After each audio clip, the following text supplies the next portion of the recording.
اس کے بعد ہم نے وہ بھی دیکھے جو کہ IMF نے رپورٹ پاکستان کی اکانومی کے اوپر دی ہوئی ہے. ورلڈ بینک وہ کیا کہتا ہے کہ پاکستان کی اکانومی کس طرف جا رہی ہے, اور پھر ہم نے اپنے ماہرین نے بیٹھ کے ڈسکس کیا.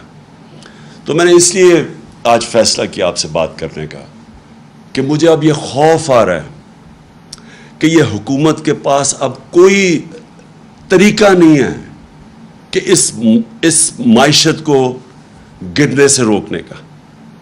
اور مجھے جو دوسرا خوف آ رہا ہے کہ یہ جتنی دیر تک یہ اب اس طرح کا سیاسی استحکام نہیں آئے گا, یعنی جو پولیٹیکل سٹیبلٹی, جب تک وہ یہ نہیں آئے گی, مجھے اب یہ خوف ہے کہ یہ معیشت کسی صورت اب استحکام پہ نہیں کوئی نہیں پہنچا سکتا.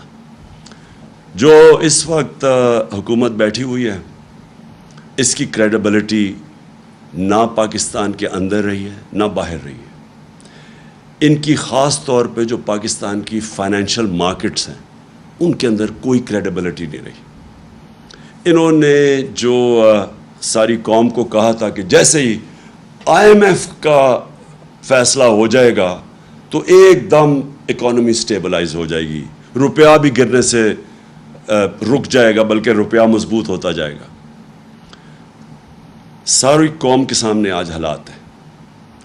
IMF کی ساری کنڈیشنز مانی انہوں نے. تاریخی مہنگائی ہوئی پاکستان میں, جو میں بھی آپ کے سامنے باقاعدہ بتاؤں گا کہ آج اس پاکستان کی عوام کے اوپر کیا گزر رہی ہے. جس طرح کی آج مہنگائی ہے, یہ پاکستان کی تاریخ میں اتنے تھوڑے وقفے میں اتنی زیادہ مہنگائی نہیں ہوئی. تو مہنگائی بھی کر دی IMF کے کہنے پہ. ساری جو میں ابھی آپ کو بتاؤں گا, بجلی کدھر گئی, پٹرول ڈیزل یہ کدھر سے کدھر گئے پچھلے 5 مہینے میں.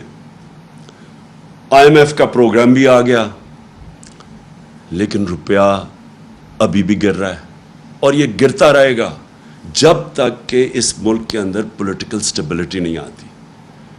آج اگر الیکشنز ڈیلے کرتے جائیں, کہیں کہ جی ہم کوئی بہانہ مار دیں کہ جی یہ ہے وہ ہے سیلاب ہے الیکشن نہیں ہو سکتا, جو بھی آپ جو بہانہ ماریں صرف اور صرف پاکستان کو نقصان ہو رہا ہے.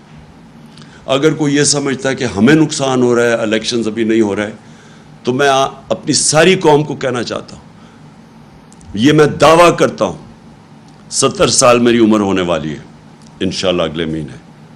میں یہ دعوے سے کہتا ہوں کہ پاکستان کی تاریخ میں کبھی کسی پولیٹیکل پارٹی کی وہ مقبولیت نہیں تھی جو آج تحریک انصاف کی ہے. میں یہ دعویٰ کرتا ہوں کہ سارے پاکستان کے اندر اگر ایک فیڈرل پارٹی ہے جو سارے پاکستان کو اکٹھا رکھ سکتی ہے وہ تحریک انصاف ہے.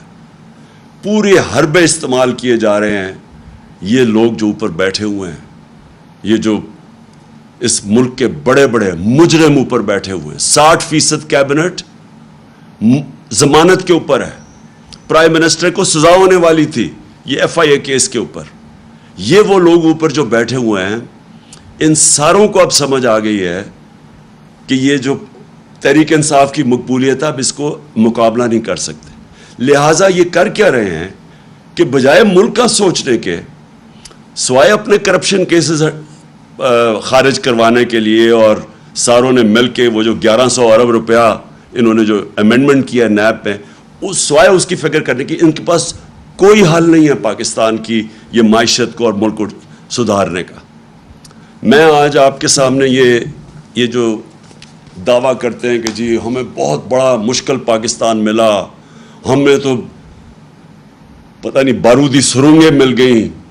شہباز شریف جس کو بہت شوق تھا پرائم منسٹر بننے کا, اور کئی ایسے یہاں لوگ بیٹھے ہوئے تھے, وہ سمجھتے تھے کہ آئنسٹائن کے بعد دوسرا آدمی شہباز شریف آئے گا ایک دم سارا ملک ٹھیک کر دے گا.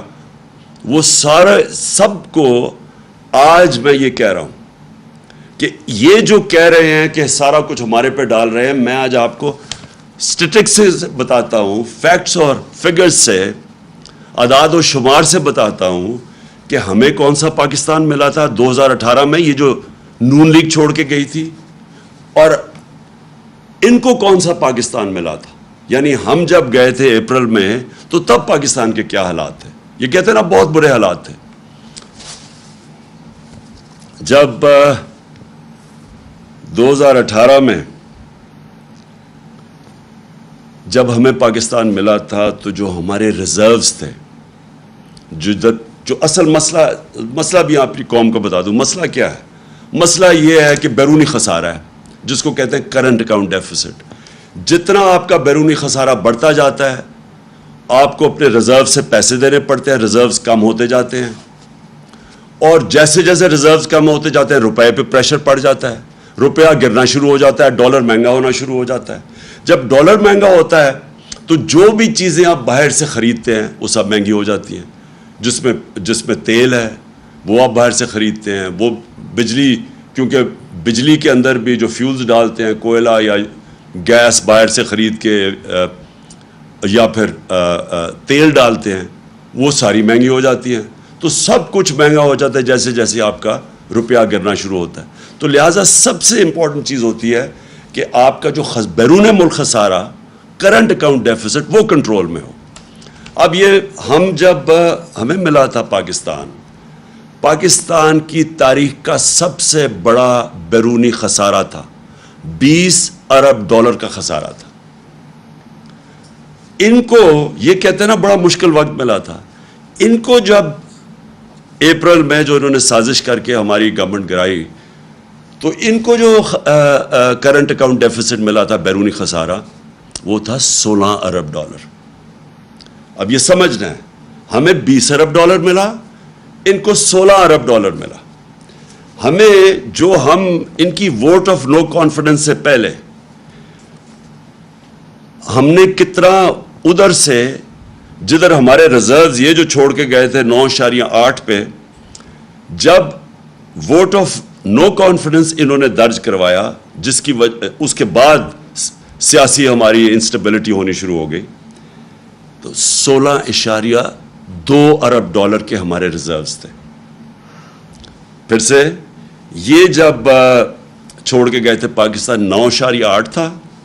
جو ہم چھوڑ کے گئے تھے, انہوں نے کہا نا بڑا مشکل پاکستان چھوڑ کے گئے. ہمارا ووٹ آف نو کانفیڈنس سے پہلے 16.2 ارب ڈالر کے ریزروز تھے. آج یہ IMF کا ڈیل بھی سائن کر بیٹھے ہیں, اور آج ریزروز ہیں 8.8 پہ.